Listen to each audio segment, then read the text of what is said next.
Welcome to This Explainer.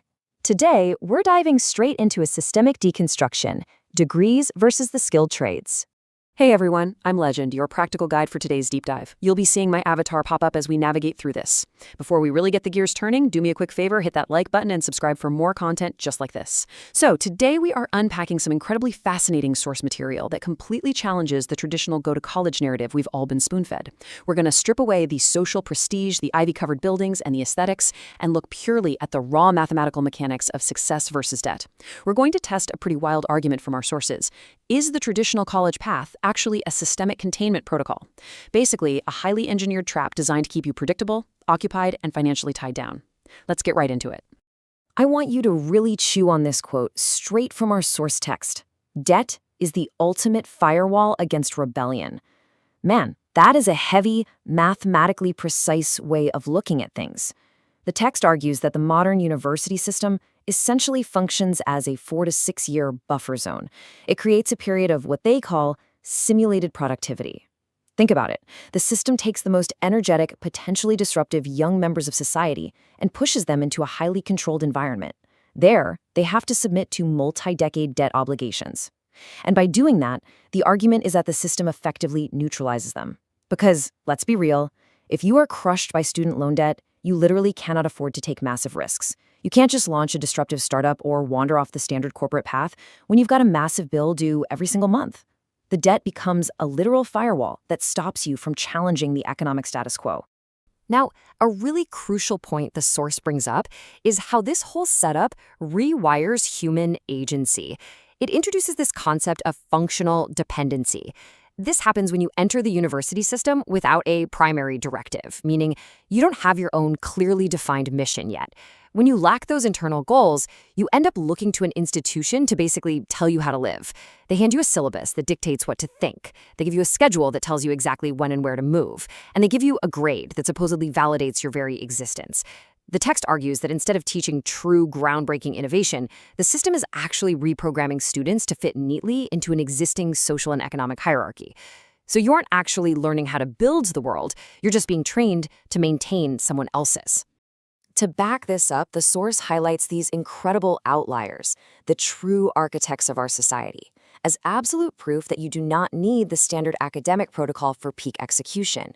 These people completely bypass the containment protocol. Look at Steve Jobs. He focused entirely on the mastery of the user interface, rather than worrying about getting verified credentials. Then you've got Richard Branson, whose education was forged in the actual, chaotic, real-world variables of building businesses from scratch, not by passively reading case studies in a lecture hall. Elon Musk completely ignored siloed academic specialization in favor of first principles thinking.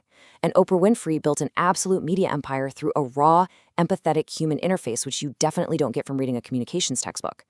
Their output in the real world was undeniable, so they never had to rely on a piece of paper to validate their worth. Part 1, Anatomy of the Debt Trap. Let's break down exactly how this multi-generational control mechanism actually operates. Okay, so according to the analysis, the trap actually begins with a linguistic trick, a linguistic deception. From day one, students are told that their tuition is an investment. And by framing it with that specific word, the system brilliantly triggers the sunk cost fallacy. Here's how it works in practice. Once you've spent, say, $20,000, you suddenly feel this overwhelming psychological compulsion to spend $40,000 more just to protect that first chunk of money. You're driven deeper and deeper into a deficit to finish a degree that, let's be honest, might not even have any real market relevance anymore. But you keep going simply because you cannot stand the thought of that initial 20 grand being a total waste. Your own natural aversion to losing money is literally weaponized against you. Which brings us to the massive latency period, 4 to 6 years. That is a huge chunk of your prime. That's the time spent inside the academic system consuming resources without actually producing a single unit of measurable output for the economy. The source material calls the massive loans taken out during this window dead capital. It's money you've spent before you've even proven you can create real-world value. And here's the kicker. While you're sitting in a lecture hall for half a decade, that unsecuritized debt doesn't just sit there. It is compounding. That automated interest is constantly expanding the true cost of your degree way beyond the initial sticker price, putting you in a permanent state of negative net worth before your professional life even starts. And all of this compounding debt creates what the source accurately labels an economic leash. It's a 4-step process to eradicating your ability to take risks. Step 1, as we just talked about, you accumulate all that unsecuritized debt. Moving to step 2, this creates a massive cognitive load. The constant, draining financial background noise of just servicing that debt degrades your ability to focus on big-picture strategic thinking. You're just trying to survive. Step 3, because your monthly survival now depends on making a non-negotiable loan payment, your risk tolerance completely vanishes. Failing, pivoting, or innovating? Way too dangerous, which drags you right into step 4, forcing you into safe mode. You end up accepting the most predictable, safe corporate trajectory you can find just so you can manage your liabilities. The text outlines how this totally neutralizes your capacity to be a disruptor. You essentially just become a maintenance worker for your own debt. Let's shift gears here. Part 2. Comparative optimization, degree versus trade. We're going to run a cold, hard mathematical simulation comparing the academic path with the architecture of the skilled trades. So when we compare the entry costs side by side, the contrast the text outlines is just staggering. On the left, the academic path demands a massive injection of upfront capital. We're talking about taking on a 6-figure deficit of that dead capital we talked about earlier. But on the right, the trade path operates on a negligible or sometimes even negative cost. Because of paid apprenticeships, tradesmen actually enter the market with a neutral or surplus balance sheet. They literally get paid to learn. Plus, they have a highly compressed time to market. They are out there actively generating revenue in the economic engine, while their academic peers are still stuck in a classroom studying abstract theories. And what about future security? Well, the source points out there is currently a massive oversupply of general academic credentials in the market. Basic economics tells us that when supply goes up, scarcity and value go down. On top of that, a lot of this knowledge work is incredibly vulnerable right now to being completely overwritten by digital protocols, AI, and algorithms. But flip over to the trade path. It boasts high scarcity leverage because there is a systemic collapse in the supply of skilled tradespeople. Nobody is doing it. And crucially, it possesses what the source brilliantly terms hardware-level security. Think about it. You literally cannot download a plumber into a broken pipe. The physical, tactile reality of the trades gives it this incredibly robust immunity to digital automation. Now let's look at this table because this is where the math really hits home.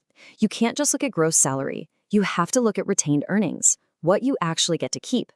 In scenario A, our degree holder makes a respectable $60,000, but they are dragging around a heavy $50,000 debt burden at 6% interest. Their fixed costs are sky high just from debt servicing, so their actual disposable income severely throttled. They are basically working just to feed an interest rate. But look at scenario B. The tradesmen might make a slightly lower gross salary of $55,000, but they carry exactly zero debt. Their fixed costs are super low. Therefore, their disposable income, their actual wealth, is significantly higher.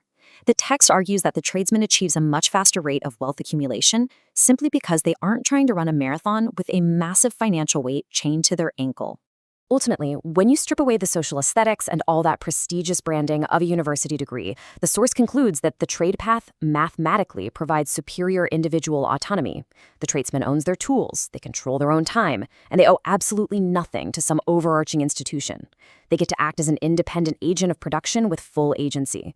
The text compares that absolute freedom to the degree holder, who, despite having that perceived higher social status, often just functions as a highly educated tenant, permanently trapped in an economic system that is owned and operated by somebody else. I want to leave you with this final, genuinely provocative thought directly from our source material. Take a hard look at the path you're on right now and ask yourself, are you just running within the simulation, managing your debt and following a syllabus that you didn't even create? Or are you writing the code that will overwrite it? Building real-world value with absolute agency. The text proposes that true autonomy isn't a given. It's a choice based on practical math, not social programming. Well, I'm Legend, your guide to practical autonomy. If you found this explainer valuable and want to see more deep dives like this, do not forget to hit that like button and subscribe to the channel. Until next time, keep analyzing the architecture around you.